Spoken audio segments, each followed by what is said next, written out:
है गाइस, तो आइए हम लोग मार्केट का एनालिसिस करेंगे। क्योंकि वीकली आपको क्लोज हुआ है मार्केट, और मार्केट में अभी 3 दिन की छुट्टी है, चूँकि रक्षाबंधन 2 दिन की है रक्षाबंधन के कारण।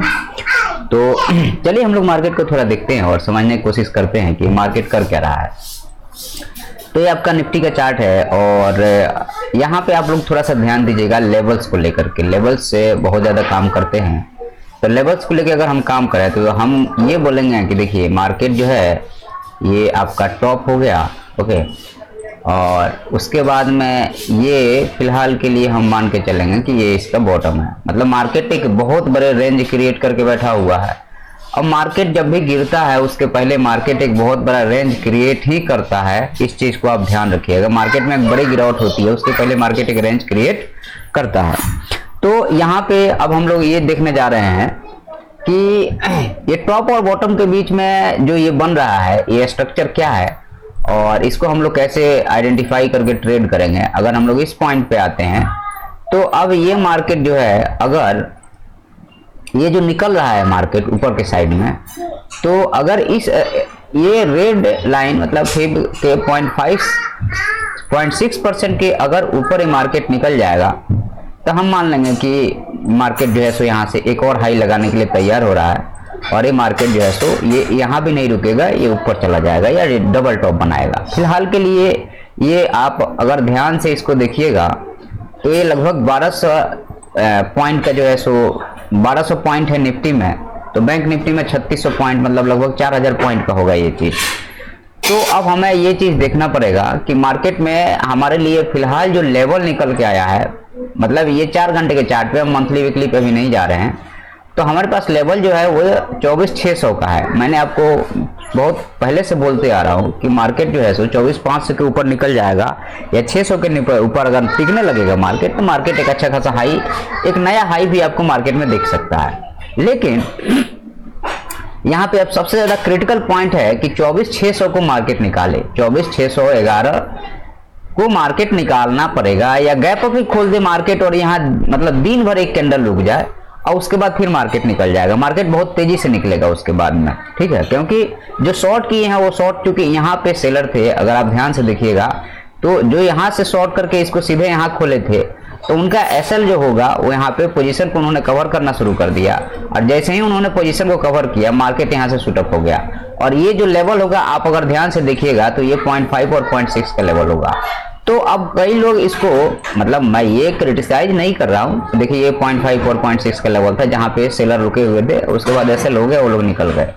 मैं क्रिटिसाइज किसी को नहीं कर रहा हूँ, लेकिन एक चीज ध्यान रखिएगा, कई लोग इसको बेयरिश फ्लैग बोल रहे हैं। मैं ये भी बोल रहा हूँ कि बेयरिश फ्लैग हो सकता है, इसमें कोई दो राय थोड़े है, तो हो सकता है बेयरिश फ्लैग। लेकिन बेयरिश फ्लैग अगर ये इसके ऊपर एक दिन टिक जाएगा तो ये बेयरिश फ्लैग का कंसेप्ट खत्म हो जाएगा।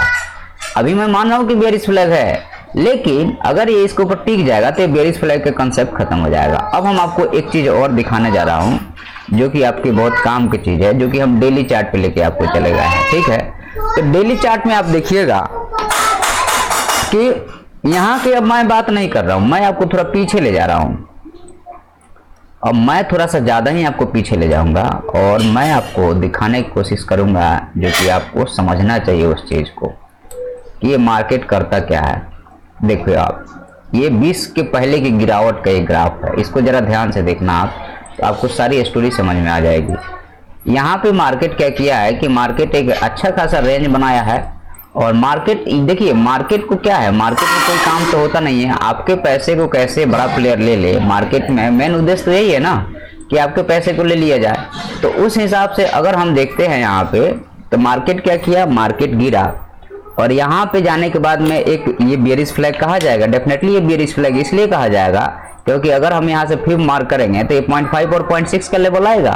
तो हो सकता है आने वाले समय में कि अगेन यहाँ पे एक सेलिंग आ जाए, जो मैं ये जो आपको बेयरिश फ्लैग दिख रहा है, अगेन एक सेलिंग आ जाए और उसके मार्केट जो है सो इस ट्रेंड लाइन का सपोर्ट ले और मार्केट ऊपर निकल जाए और अगेन एक हाई लगाए।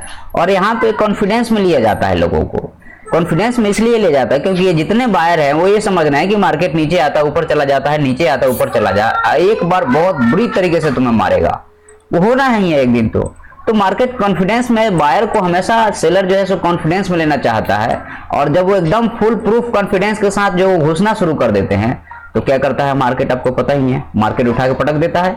तो यही चीज है। तो यहाँ पे मैं इतना जल्दी नहीं मान रहा हूँ कि ये मार्केट सीधे गिर जाएगा। अगर सीधे गिर जाएगा तो बहुत अच्छी बात है, मैं इसके लिए नहीं बोल रहा हूँ, लेकिन बहुत कम ऐसा टाइम आता है जब मार्केट सीधे गिर जाता है। बहुत कम ऐसा टाइम आता है जब मार्केट आपको सीधे आया और बेयरिश फ्लैग बना के बढ़िया पैटर्न बना के गिर जाए।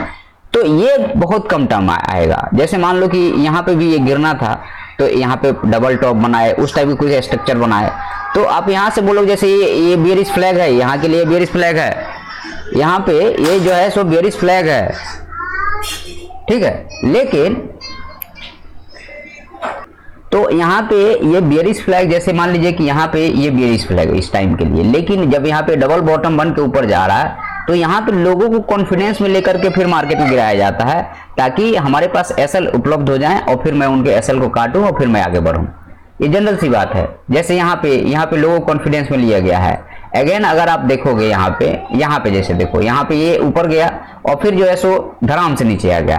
तो ये हमेशा होते आया है, इसमें कोई दो राय नहीं है। जैसे यहाँ पे भी देखो गिरा हुआ है, उसके बाद में आप यहाँ पे भी देखोगे, यहाँ पे भी देखोगे, हाँ यहाँ पे ये बेयरिश फ्लैग है, यहाँ पे ये 2008 में जो बना है, ये आपको जो है सो इस रेंज के नीचे मार्केट रहा और लोअर लो में कन्वर्ट हो गया मार्केट। तो वीकली चार्ट में मेरा ये कहना है कि वीकली चार्ट में जब तक सिस्टम बनता नहीं है आप डायरेक्ट नहीं बोल सकते हैं। तो अभी तो कुछ हुआ ही नहीं है मार्केट में, अभी तो मार्केट में एक और गिरावट आ सकती है यहाँ तक, फिर एक बार ये बाउंस कर सकता है, उसके बाद गिर सकता है, या डायरेक्टली गिरना होगा तो गिर जाएगा, फिर डायरेक्टली गिरना होगा तो ये सीधे आ जाएगा आपको 20,000 तक। अगर मार्केट को गिरना ही होगा तो इस लेवल तक मार्केट गिर सकता है, इस लेवल तक 18,700 800 तक आपको मार्केट आ जाएगा अगर गिरना होगा तो। लेकिन इसमें नहीं आएगा, क्योंकि मार्केट को एक गिरने के लिए एक जगह चाहिए, एक स्पेस चाहिए, जो कि स्पेस मार्केट क्रिएट करने की कोशिश कर रहा है। जैसे यहाँ पे देखो स्पेस मार्केट ने क्रिएट किया है, लोगों को कॉन्फिडेंस में लिया जाएगा, लेकिन यहाँ पे वो स्पेस नहीं दिख रहा है कि इतने समय मार्केट गिर जाएगा। नहीं, ये गड़बड़ बात है, बिल्कुल अनएक्सेप्टेबल है। समझ रहे बात को? जैसे यहाँ पे देखो आप मार्केट एक स्पेस क्रिएट करेगा, उसके बाद ही मार्केट गिर सकता है। ऐसे नहीं है कि मार्केट को आप सीधे बोल दो कि ये गिर जाएगा, ये बेयरिश फ्लैग। हाँ, छोटे टाइम फ्रेम में आप ट्रेड करने के लिए कर सकते हो, बड़े टाइम फ्रेम में ये अभी सही लॉजिक मेरे हिसाब से नहीं है। मार्केट को अभी और टाइम, और मार्केट में ऐसे हो तो कुछ भी सकता है, आई डोंट नो, लेकिन नॉर्मल चीज जो होती है मैं उसकी बात कर रहा हूँ। तो 4 घंटे के चार्ट पे ये मार्केट हमारे हिसाब से अगर ये 0.6 का लेवल, मतलब कि 24,600 का लेवल अगर निकाल देगा तो समझिएगा कि 25,250 और मतलब कि 26,000 तक भी जा सकता है। तो ऊपर साइड के अपन लेवल भी निकाल के बैठ जाते हैं, ऐसा कुछ नहीं है, ठीक है। तो यहाँ पे एक तो 1:1 का टारगेट यही है, और ये 770 का भी आपको टारगेट मिल सकता है, और अगर ऊपर और जाता है तो 26,300 का भी टारगेट मिल सकता है आने वाले समय में। फिलहाल मैं उधर की तरफ ज्यादा ध्यान आपको नहीं आकर्षित करता हूं, मैं सिंपल सा 15 मिनट के चार्ट पे आता हूं, जो ट्रेड करने वाले जो हमारे काम की चीज है अब अपन उस पे आ जाते हैं। सिंपल सी बात है, मार्केट जो है यहाँ पे ओपन होने के बाद में गैप अप था, सेलिंग आई, सेलिंग आने के बाद में जो है सो मार्केट में एक बार बुल बना, और जो नीचे यहाँ बाई किया उसने यहाँ पे प्रॉफिट बुक किया, मार्केट नीचे आ गया। देखिए यहाँ पे कोई पैसा नहीं लगाता, इस चीज को लोग भ्रम में रहते हैं कि यहाँ पे कोई गैप अप खोल दिया। गैप अप लोग ऐसे नहीं खोलता है, गैप अप खोलने का एक तरीका होता है। तो मार्केट एक डबल बॉटम का स्ट्रक्चर ऑलरेडी बन गया है, तो मार्केट एक गैप अप खुलेगा, पहली चीज। दूसरी चीज ये है यहाँ पे है कि जो लोग एक्सपेक्ट करके चलते हैं कि मार्केट यहाँ से ऊपर जाएगा, मार्केट यहाँ से नीचे जाएगा, तो उसके लिए डबल बॉटम का ये पहले से बना हुआ है, तो लोग मार्केट को देख करके प्री मार्केट में ऑर्डर लगाना शुरू कर देता है। तो मार्केट मान लीजिए कि 150 पॉइंट गैप अप है या 100 पॉइंट गैप अप है, तो बड़ा प्लेयर देखता है कि 100 पॉइंट है, 100 पॉइंट और ले जाओ, उसका पहले से बाइंग पोजीशन अगर है तो 100 पॉइंट और ऊपर खोलेगा तो उसको प्रॉफिट हो गया। उसके बाद ये 15 के कैंडल टिका दिया, 15 के कैंडल टिकाने के बाद थोड़ा ऊपर ले गया, तो लोग यहाँ बाई कर रहे हैं, एसएल क्रिएट किया जा रहा है। जब एसएल हो जाएगा तो मार्केट नीचे आ जाएगा। अब यहाँ पे सब लोग बेरिश हो जाएंगे, क्योंकि मार्केट नीचे आ रहा है, चलो सेल करो, शॉर्ट करो, शॉर्ट करो। उसके बाद जब सब लोग का यहाँ ऊपर एसएल हो जाएगा तो मार्केट ऊपर चला जाएगा। तो मार्केट को साथ चलना है, हमें मार्केट के अगेंस्ट में नहीं चलना है। और मार्केट जब एक बार लो लगा दिया, एक बार हाई लगा दिया, तो आपको इंतजार करना पड़ेगा। हर समय आप ट्रेड करोगे तो पैसा थोड़े बनेगा, नहीं बनेगा ना। तो चलिए हम लोग ये निफ्टी का हम लोगों ने एनालिसिस किया। अब हम लोग आ जाते हैं बैंक निफ्टी पे आ जाते हैं, और उसको थोड़ा देख लेते हैं कि वो कैसा बिहेव कर रहा है। उससे आपको बहुत सारी चीजें क्लियर हो जाएगी।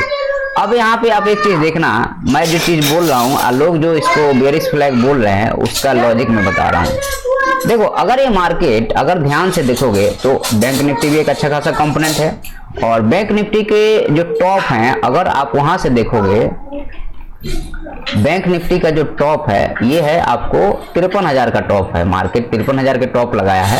अब मार्केट कैसा स्ट्रक्चर बनाया है, मार्केट एक लोअर लो के स्ट्रक्चर में चल रहा था, ध्यान रखिएगा, मार्केट एक लोअर लो के स्ट्रक्चर में यहाँ पे चल रहा था। तो मार्केट जब एक लोअर लो के स्ट्रक्चर में चल रहा है और मार्केट एक यहाँ पे आप स्पष्ट देखिएगा तो मार्केट जो है सो यहाँ पे, एक मिनट हम इसको यहाँ से ले लेते हैं और इसको थोड़ा सा ये ऐसे कर देते हैं। तो यहाँ पे आप एक चीज देखिएगा कि मार्केट में जो चीजें चल रही है, तो खैर बैंक निफ्टी तो बिल्कुल ही, जैसे निफ्टी 0.5 0.6 पे टिका हुआ है, बैंक निफ्टी तो टिका ही नहीं है। तो बैंक निफ्टी के केस में अगर आप यहाँ पे थोड़ा ध्यान से देखिएगा तो मार्केट अगर गैप अप यहाँ पे ओपन होता है तो 0.6 से सेलिंग आनी ही है, लेकिन वो सेलिंग कितनी आनी है वो ज्यादा इंपॉर्टेंट है। अगर वो पूरा का पूरा नीचे आ जाता है तो बात खत्म हो जाएगी, और अगर वो थोड़ा 50% से फिर से बाउंस होता है और निकालता है लेवल तो मार्केट निकाल देगा।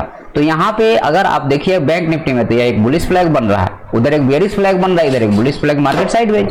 तो अपने को उससे नहीं मतलब है, अपन आ जाते हैं सीधे 4 घंटे के चार्ट पे, और 4 घंटे के चार्ट पे मार्केट में चल क्या रहा है उसको अगर हम लोग देखते हैं, और ये ट्रेंड लाइन हम निकाल दे रहे हैं अभी फिलहाल के लिए, क्योंकि ट्रेंड लाइन बहुत गच्चा देता है, धोखा देता है, तो ट्रेंड लाइन को निकाल के चलो आप।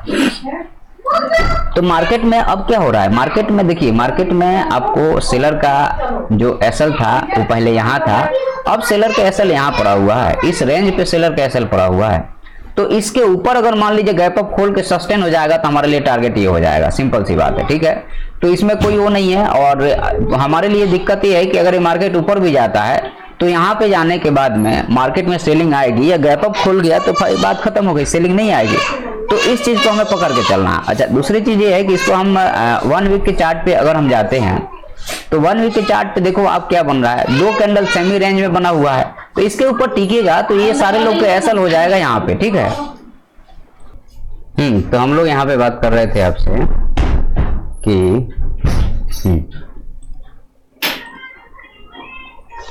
इसके ऊपर निकलेगा तो सभी लोगों का एसएल हो जाएगा वीकली चार्ट पे, और मार्केट ये ऊपर निकल जाएगा। अब यहाँ पे अगर हम वीकली चार्ट पे एक लेवल निकालें जहाँ से मार्केट में एक सेलिंग आ सकती है, तो वो लेवल अपर साइड में है, नीचे साइड में नहीं है। और अगर ये मार्केट बाउंस कर जाता है तो अपर साइड के भी लेवल हम लोग निकाल के बैठ जाते हैं, जो कि आपको 2.1 तक के लिए अपन मान के चल रहे हैं।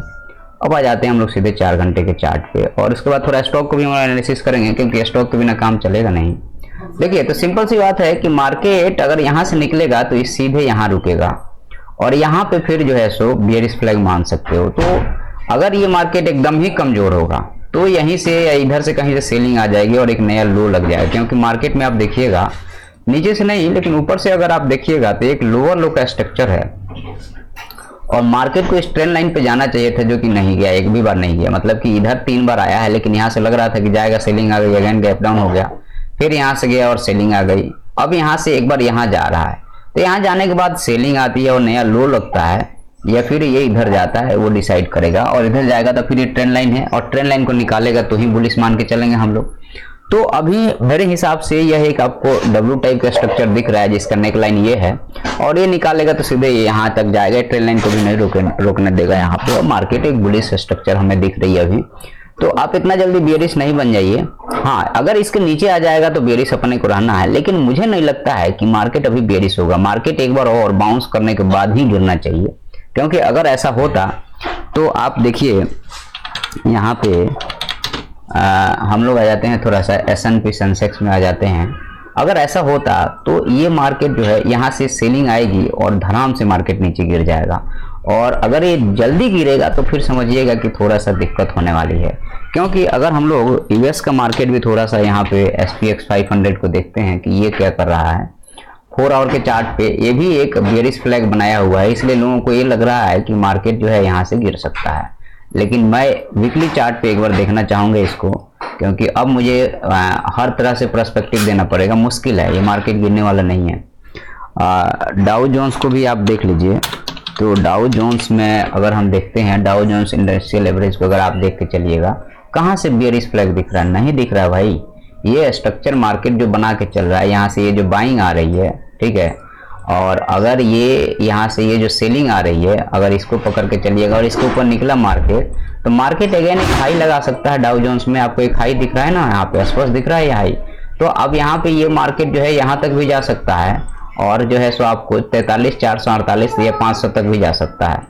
तो मार्केट में कमजोरी दिख नहीं रही है, जो दिखाया जा रहा है वैसा नहीं है। मार्केट में कमजोरी दिखनी होगी, स्पष्ट दिखनी शुरू हो जाएगी, या फिर अगर यहाँ से गिरना होगा तो गिर जाएगा। ठीक है, तो अब हम लोग थोड़ा सा रिलायंस को भी देख लेते हैं, क्योंकि स्टॉक जो है वो ज़्यादा काम करते हैं, फैक्टर इन करते हैं मार्केट को, फैक्टर आउट करते हैं। तो रिलायंस देखिए, रिलायंस में अगर हम सारे लेवल्स को यहाँ से निकाल दे रहे हैं तो रिलायंस में आप एक चीज़ देखिएगा कि अगर ये ट्रेंड लाइन एक्टिव हो जाएगा तो मार्केट को खींच के एक नया हाई की तरफ ले जाने की कोशिश करेगा और टारगेट यही रहेगा। तो मार्केट में इसको 3300 का मैं लेवल दे के रखा था रिलायंस में, लेकिन उसने हिट नहीं किया, उसके पहले से ही मार्केट नीचे आ गया। तो अब यहाँ पे ये इसके लिए सेलर के लिए टास्क रहेगा कि जब मार्केट यहाँ पे जाए तो उसको शॉर्ट बनाए और मार्केट को एक बार नीचे ले आने की कोशिश जरूर होगा, क्योंकि ये सेलर का लेवल है यहाँ पे जाने के बाद। तो अभी तो बाइंग आ रही है अभी इसमें। और उसके बाद में HDFC जो है, HDFC बैंक का क्या कंडीशन है, अगर हम लोग उसको यहाँ पे थोड़ा सा ध्यान से देखते हैं, सारे लेवल्स को मैं यहाँ से मिटा देता हूँ। वीकली चार्ट हमारे पास में, बहुत बढ़िया। तो HDFC बैंक अगर आप ध्यान से देखिएगा तो ये ट्रेंड लाइन को ये बैंक रेस्पेक्ट दे रहा है। ठीक है, और ये जो रेस्पेक्ट दे रहा है वो एक डेंजर कंडीशन में रेस्पेक्ट दे रहा है, आपको ये भी मैं बता दूं। क्योंकि अगर आप ध्यान से देखिएगा तो इसको छोड़ दीजिए, तो फर्स्ट रेजिस्टेंस, सेकंड रेजिस्टेंस, इस पूरे को भी मान लीजिए थर्ड रेजिस्टेंस, और ये फोर्थ रेजिस्टेंस, 4 बार हो गया है। अब यहाँ से अगर हम हाई को मार्क करते हैं तो 0.5 और 0.6 पे रुका हुआ है।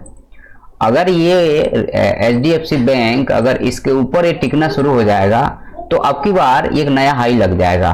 अगर ये इसके ऊपर टिका तो मैं बता रहा हूँ HDFC बैंक में आप टारगेट ऊपर साइड के भी लिख लो, आ सकता है, जो कि आपको 1967, 2135 और 2600 और 3000 भी जा सकता है।